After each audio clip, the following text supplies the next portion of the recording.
Alors ne pas avoir de réunion, ça te permet en fait de retrouver le contrôle de ton agenda.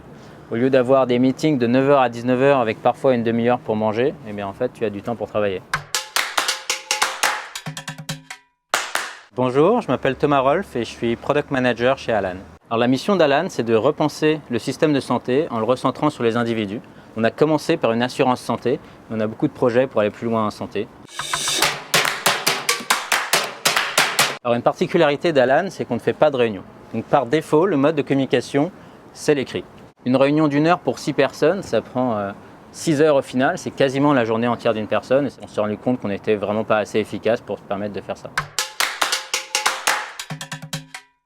Que le responsable de la décision va ouvrir un document. Ce document va comporter le cadre de la discussion, tout le contexte nécessaire pour prendre la décision, des questions à certaines personnes et une timeline. Et ensuite, les gens vont réagir par écrit de manière asynchrone, c'est-à-dire qu'on n'est pas tous ensemble sur le document, on y contribue quand on a le temps. Et à la suite de cet échange, une décision va être prise par la personne qui a ouvert la décision. L'exception chez nous, par exemple, c'est le recrutement. On se fait un point de 15 minutes après la phase finale des entretiens pour revenir très vite vers le candidat et échanger très vite. Il y a un risque d'être trop lent à prendre des décisions parce qu'on échange par écrit. Et du coup, si on aime bien débattre, ça peut prendre pas mal de temps.